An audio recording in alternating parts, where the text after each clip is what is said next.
जल्द आ रहा है आपके नज़दीकी दुकान पर। Hello good morning everyone, welcome to J L Jharkhand lives, Jharkhand number 1 YouTube study channel. दोस्तों आज है 21 जनवरी और हम लोग यहाँ पर आज 21 जनवरी के झारखंड के महत्वपूर्ण करेंट अफेयर के क्वेश्चंस देखने वाले हैं। तो दोस्तों अगर आप जे एल झारखंड लाइव चैनल में अगर नए हैं तो सबसे पहले चैनल को जरूर सब्सक्राइब कर लीजिए और साथ ही जो बेल आइकन बना हुआ है उसको प्रेस कर लीजिए ताकि आगे का जो भी अपडेट्स आएगा, वीडियो आएगी, नोटिफिकेशन सबसे पहले आपको यहाँ पर मिल जाया करेगी। तो दोस्तों चैनल को जरूर सब्सक्राइब कर लीजिए और पीडीएफ के लिए आप हमारा टेलीग्राम ग्रुप ज्वाइन कर लीजिए। वीडियो के नीचे आपको डिस्क्रिप्शन में लिंक मिल जाएगी, आप वहां पर क्लिक कर हमारा टेलीग्राम ग्रुप ज्वाइन कर सकते हैं। डेली शाम के 7 बजे वहां पर पीडीएफ प्रोवाइड कर दी जाती है, तो पीडीएफ के लिए हमारा टेलीग्राम ग्रुप जरूर ज्वाइन कर लीजिए। और दोस्तों हमारी जो करेंट अफेयर्स की बुक है वो आप अपने शहर में जाकर पता कर सकते हैं। जो भी कॉम्पिटिटिव एग्जामिनेशन की बुक जहां पर मिलती है वहां पर जाकर आप करेंट अफेयर्स की बुक की मांग करिएगा तो आपको वहां पर मिल जाएगा। उपलब्ध कर दिए गए हैं, लगभग सारे शहरों में, झारखंड के जितने सारे जिले हैं और शहर हैं उपलब्ध करा दिए गए हैं पुस्तक। तो जहां भी कंपटीशन की बुक मिलती है तो वहां पर जाकर आप पता करें, बुक आपको मिल जाएगी। ठीक है, इसलिए आपको ज़्यादा इधर उधर भटकने की जरूरत नहीं है। जहां कंपटीशन की दुकान में पुस्तक मिलती है कॉम्पिटिटिव एग्जामिनेशन की, तो वहां पर आप जाकर डिमांड करिएगा झारखंड करेंट अफेयर्स की पुस्तक, जो कि जे एल झारखंड लाइव के नाम से है, तो आपको वहां पर मिल जाएगी। तो आप जरूर जाकर खरीद लीजिएगा और बेहतरीन जो जितने सारे 2020 के करंट अफेयर के क्वेश्चन है वो उसमें उपलब्ध कराए गए हैं। तो एग्जाम पॉइंट ऑफ व्यू से आपके लिए वो बुक काफ़ी इंपॉर्टेंट है। तो चलिए हम लोग यहाँ पर 21 जनवरी के झारखंड के महत्वपूर्ण करंट अफेयर के क्वेश्चन देखते हैं। तो यहाँ पर आज का पहला प्रश्न है, बिहार के पटना की तर्ज पर झारखंड के किस शहर में गोल घर का निर्माण किया जाएगा? तो इसका सही आंसर जो होगा यहाँ पर ऑप्शन नंबर बी इज बिल्कुल सही आंसर हो जाएगा, जमशेदपुर में। कहाँ पर? जमशेदपुर में। बिहार के पटना की तर्ज पर झारखंड के जमशेदपुर में गोल घर का निर्माण किया जाएगा जिसमें अनाज भंडारण का कार्य होगा।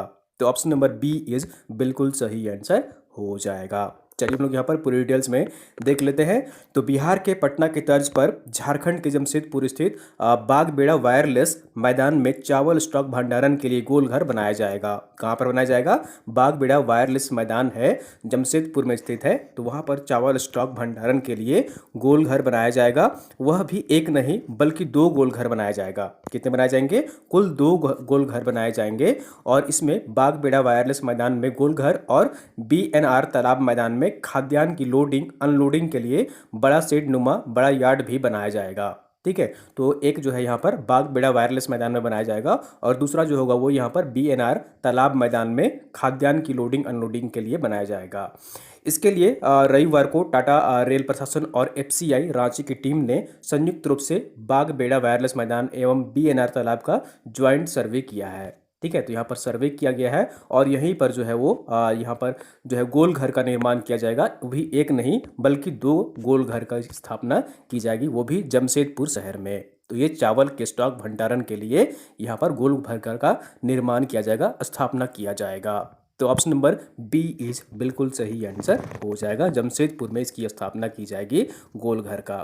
अगला प्रश्न है यहाँ पर, झारखंड राज्य की राजधानी रांची में कितनी सड़कें साइकिल फ्रेंडली बनाई जाएंगी? ठीक है, कितनी ऐसी सड़कें होंगी जो साइकिल फ्रेंडली बनाई जाएंगी? क्योंकि सड़कों को चलने में साइकिल में जो है वो परेशानी होती है। साइकिल की जो क्या होती है वो धीरे चलती है, तो धीरे चलने के लिए अलग से जो है फुटपाथ होना आवश्यक है। तो ऐसे में राजधानी रांची की कितनी सड़कें ऐसी हैं जो साइकिल फ्रेंडली बनाई जाएंगी? तो इसका सही आंसर जो होगा यहाँ पर ऑप्शन नंबर सी इज बिल्कुल सही आंसर हो जाएगा। तो कुल 3 ऐसी सड़कें होंगी जिनको साइकिल फ्रेंडली बनाया जाएगा। तो ऑप्शन नंबर सी इज बिल्कुल सही आंसर हो जाएगा। और ये 3 सड़कें कौन कौन सी होंगी तो वो यहाँ पर देख लीजिए, राजधानी रांची के 3 सड़कें साइकिल फ्रेंडली बनाई जाएंगी। इसके लिए 3 सड़कों का चयन किया गया है। तो ये सड़कें कौन कौन सी है? बिरसा चौक से लेकर प्रोजेक्ट भवन तक, बिरसा चौक से राजेंद्र चौक तक और बिरसा चौक से Kanki road via Harmu bypass cycle friendly रास्ते यहाँ पर जो है फुटपाथ बनाए जाएंगे।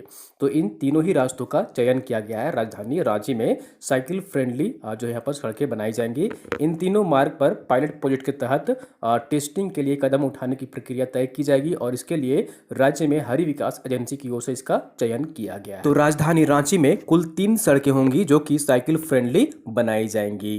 तो ऑप्शन नंबर सी इज बिल्कुल सही आंसर हो जाएगा।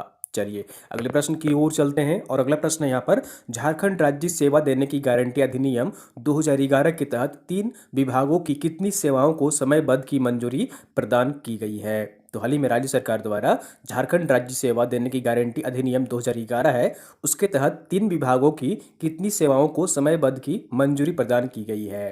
तो इसका सही आंसर जो होगा यहाँ पर ऑप्शन नंबर ए इज बिल्कुल सही आंसर रहेगा। कुल 12 सेवाओं की, कितनी सेवाओं की? कुल 12 सेवाओं की झारखंड राज्य में सेवा देने की गारंटी अधिनियम 2011 के तहत 3 विभागों की 12 सेवाओं को समयबद्ध की मंजूरी प्रदान की गई है। तो ऑप्शन नंबर ए इज बिल्कुल सही आंसर हो जाएगा। चलिए हम लोग यहाँ पर सारी डिटेल्स फैक्ट्स हम लोग यहाँ पर देख लेते हैं। तो झारखंड राज्य सेवा देने की गारंटी अधिनियम 2011 के तहत 3 विभागों की 12 लोक प्रदायी सेवाओं को शामिल करने के प्रस्ताव को मुख्यमंत्री हेमंत सोरेन ने प्रदान कर दी है, स्वीकृति प्रदान कर दी है।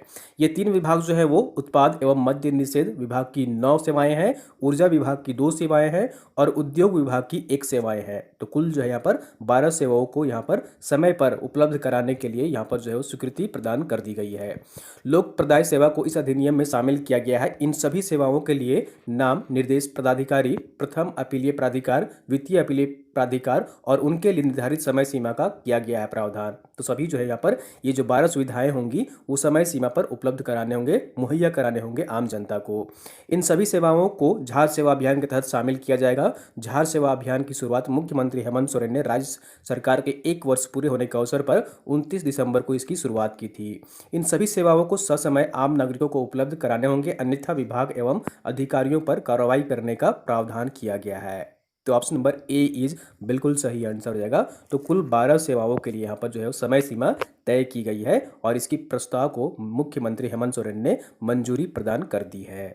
चलिए अगले प्रश्न की ओर चलते हैं और अगला प्रश्न है यहाँ पर झारखंड राज्य के सरकारी स्कूलों के छात्र छात्राओं के लिए आविष्कार झारखंड स्कूल इनोवेशन चैलेंज 2021 का आयोजन किसके द्वारा किया जाएगा। ठीक है, आविष्कार नाम का कार्यक्रम होगा। तो झारखंड स्कूल इनोवेशन चैलेंज 2021 का आयोजन किसके द्वारा किया जाएगा। तो इसका सही आंसर जो होगा यहाँ पर ऑप्शन नंबर बी इज बिल्कुल सही आंसर हो जाएगा। तो ये है IIT ISM धनबाद की तरफ से इसका आयोजन किया जा रहा है। ठीक है, झारखंड राज्य के जो सरकारी स्कूल है उन छात्र छात्राओं के लिए आविष्कार झारखंड स्कूल इनोवेशन चैलेंज 2021 का जो आयोजन किया जा रहा है वो IIT ISM धनबाद के द्वारा किया जा रहा है। तो इस कार्यक्रम के तहत क्या किया जाएगा, क्या प्रावधान किया गया है वो यहाँ पर देख लीजिए। तो ISM धनबाद राज्य के सरकारी स्कूलों के छात्र छात्राओं के लिए आविष्कार झारखंड स्कूल इनोवेशन चैलेंज 2021 का आयोजन करने जा रहा है। इसके लिए राज्य के 8वीं से 12वीं के छात्र छात्रा 28 फरवरी तक ऑनलाइन रजिस्ट्रेशन करा सकेंगे। यह प्रतियोगिता छात्र छात्राओं में विज्ञान के प्रति जागरूकता और नई नई इनोवेशन के प्रसारण के लिए आयोजित की जा रही है। 5 थीम पर इस प्रतियोगिता का आयोजन किया जा रहा है। इसमें एनर्जी, वाटर एंड सैनिटेशन और एनवायरनमेंट, एजुकेशन और health and well being theme शामिल है। तो झारखंड राज्य में IIT ISM धनबाद द्वारा आविष्कार कार्यक्रम का आयोजन किया जा रहा है, जो कि कक्षा 8 से लेकर 12वीं के जो छात्र होंगे वो इसमें सम्मिलित हो सकेंगे और विज्ञान से संबंधित, इनोवेशन से संबंधित जो भी प्रोजेक्ट होगा उनको यहाँ पर शामिल किया जाएगा और इन्हें पुरस्कृत किया जाएगा। फिर इसके बाद सेकेंड राउंड होगा और सेकेंड राउंड में कुल जो है यहाँ पर 10 यहाँ पर प्रोजेक्ट का सिलेक्शन किया जाएगा और फिर उन्हें जो विजेता होगा उनमें से उनको पुरस्कृत किया जाएगा। तो ऑप्शन नंबर यहाँ पर जो होगा बी इज बिल्कुल सही आंसर रहेगा। IIT ISM धनबाद द्वारा राज्य के छात्र छात्राओं के लिए आविष्कार कार्यक्रम का आयोजन किया जा रहा है। चलिए अगले प्रश्न की ओर चलते हैं। अगला प्रश्न है यहाँ पर हाल ही में प्रसिद्ध महाकवि घांसी राम महली की जयंती मनाई गई है। घांसी राम महली किस भाषा के प्रसिद्ध कवि थे। ठीक है, किस भाषा के वे प्रसिद्ध कवि थे। तो इसका सही आंसर जो होगा यहाँ पर ऑप्शन नंबर सी इज बिल्कुल सही आंसर रहेगा। तो ये नागपुरी भाषा के प्रसिद्ध कवि थे। किस भाषा के? नागपुरी भाषा के वे प्रसिद्ध कवि थे। तो ऑप्शन नंबर सी इज बिल्कुल सही आंसर हो जाएगा। तो यहाँ पर देख लीजिए, नागपुरी भाषा के प्रसिद्ध महाकवि घांसी राम महली। ठीक है, घांसी राम महली का हाल ही में जयंती मनाया गया है और उनका जो पैतृक गांव था वो करकट चानो में स्थित था। पहली नागपुरी पुस्तक को लिखित तौर पर उपलब्ध कराने का श्रेय इन्हीं को जाता है। तो ये घांसी राम महली है जो कि एक नागपुरी भाषा के प्रसिद्ध कवि थे। तो ऑप्शन नंबर सी इज बिल्कुल सही आंसर हो जाएगा।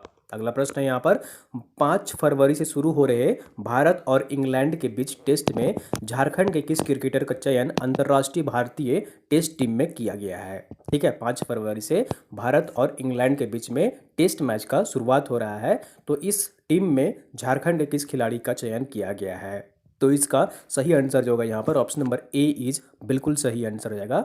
तो ये है शहबाज नदीम। कौन है? शहबाज नदीम है, जिनका चयन भारतीय टीम में किया गया है भारत और इंग्लैंड के बीच टेस्ट मैच का जो आयोजन किया जा रहा है उसके लिए। तो ऑप्शन नंबर ए इज बिल्कुल सही आंसर हो जाएगा। झारखंड के धनबाद शहर के कहाँ के हैं शहबाज नदीम जो है वो किस शहर के हैं? तो ये धनबाद शहर के हैं। झारखंड के धनबाद शहर के हैं शहबाज नदीम, और अंतर्राष्ट्रीय क्रिकेटर शहबाज नदीम को इंग्लैंड के खिलाफ 2 टेस्ट मैचों के लिए घोषित टीम इंडिया के रिजर्व खिलाड़ियों में चयन किया गया है। हाल ही में आईसीसी द्वारा मंगलवार यानी 19 जनवरी को 18 सदस्यीय टीम की घोषणा की गई है। फरवरी महीने में ये टेस्ट सीरीज का आयोजन किया जाएगा, जिसमें 4 खिलाड़ियों को यहाँ पर रिजर्व बेंच में रखा गया है और इसमें शहबाज नदीम भी शामिल है। शहबाज नदीम जो है यहाँ पर 19 अक्टूबर 2019 को इन्होंने फर्स्ट मैच खेला था, पहला मैच खेला था टेस्ट मैच, और उन्होंने इस मैच में डेब्यू किया था। और ये जो है टेस्ट मैच हुई थी रांची में दक्षिण अफ्रीका के खिलाफ, और इस मैच में उन्होंने 4 विकेट लिए थे। और उसके बाद फिर यहाँ पर नदीम, शहबाज नदीम है, उनका चयन टेस्ट टीम में नहीं किया गया है, टॉप 11 में नहीं किया गया है। तो ऑप्शन नंबर यहाँ पर जो होगा सी इज बिल्कुल सही आंसर जाएगा। शहबाज नदीम है, जिनका चयन भारतीय क्रिकेट टीम में हुआ है, टेस्ट टीम में हुआ है, जो कि भारत और इंग्लैंड के बीच खेला जाएगा। चलिए अगले प्रश्न की ओर चलते हैं, और आंसर ऑफ द डे है यहाँ पर। पिछले वीडियो आपसे प्रश्न पूछा गया था, झारखंड राज्य सरकार राज्य में नए लॉ कॉलेज खोलने के प्रस्ताव को मंजूरी प्रदान की गई है। यह लॉ कॉलेज किस जिले में स्थापना की जाएगी, किस शहर में स्थापना की जाएगी। तो इसका सही आंसर जो होगा यहाँ पर ऑप्शन नंबर सी इज बिल्कुल सही आंसर हो जाएगा। तो इस बोकारो में स्थापना की जाएगी। कहाँ पर की जाएगी? नए लॉ कॉलेज जो है वो प्रस्ताव को मंजूरी प्रदान की गई है, और यह लॉ कॉलेज जो है वो बोकारो में स्थापित किया जाएगा। तो ऑप्शन नंबर सी इज बिल्कुल सही आंसर हो जाएगा। चलिए हम लोग यहाँ पर पूरी डिटेल्स में देख लेते हैं, और आप लोग मैक्सिमम लोग इसका सही आंसर जो है कमेंट कर रहे थे वो रांची कर रहे थे। ठीक है, तो रांची नहीं होगा यहाँ पर। जो नया लॉ कॉलेज है वो बोकारो में खोला जाएगा। एक यहाँ पर जो है वो रांची में भी स्थापित किया गया है लॉ कॉलेज, और ये दूसरी होगी यहाँ पर लॉ कॉलेज होगी, ये बोकारो में खोला जाएगा। तो राज्य सरकार ने बोकारो में नया लॉ कॉलेज खोलने के प्रस्ताव को मंजूरी प्रदान कर दी है। पीपीपी मोड पर खुलने वाला यह college bar council of India के साथ संचालित किया जाएगा। बार काउंसिल ऑफ इंडिया ने इसका प्रस्ताव राज्य सरकार को भेजा था। राज्य के उच्च शिक्षा विभाग ने इस प्रस्ताव का अध्ययन करने के बाद मंजूरी के लिए कैबिनेट को भेजा गया था, जिसे मुख्यमंत्री हेमंत सोरेन ने मंजूरी प्रदान कर दी है। इस कॉलेज की स्थापना राष्ट्रीय उच्चतर शिक्षा अभियान रूसा के तहत किया जा रहा है, और बोकारो में यह कॉलेज खुलने से गिरिडीह और बोकारो समेत कोयलांचल के युवाओं को इसका लाभ मिलेगा। तो नए कॉलेज लॉ कॉलेज खोलने की प्रस्ताव को मंजूरी प्रदान की गई है, वो बोकारो में स्थापित किया जाएगा। चलिए हम लोग यहाँ पर आज का प्रश्न देख लेते हैं। क्वेश्चन ऑफ द डे है, इसका सही आंसर कमेंट करके आपको बताना है कि झारखंड राज्य में चाइल्ड बजट पहली बार किस वित्तीय वर्ष में पेश किया जाएगा। तो यहाँ पर 4 ऑप्शन है, 20-21 में, 21-22 में, 22-23 में, या फिर 2023-24 में। तो आपको कमेंट करके बताना है दोस्तों कि चाइल्ड बजट पहली बार किस वित्तीय वर्ष में पेश किया जाएगा। इन 4 ऑप्शन में से आपको सही आंसर कमेंट करके कमेंट बॉक्स में बताना है। ठीक है, तो दोस्तों ये थी यहाँ पर आज की झारखंड की महत्वपूर्ण करंट अफेयर क्वेश्चंस। उम्मीद करता हूँ आपको वीडियो पसंद आई होगी। जरूर लाइक करिए, चैनल को सब्सक्राइब नहीं किया सब्सक्राइब कर लीजिए, और वीडियो को आप लोग अपने दोस्तों के साथ अधिक से अधिक शेयर कर दिया करिए, ताकि अन्य लोग भी यहाँ पर जुड़ सकें और झारखंड के महत्वपूर्ण करंट अफेयर क्वेश्चंस देख सकें। जल्द आ रहा है आपके नज़दीकी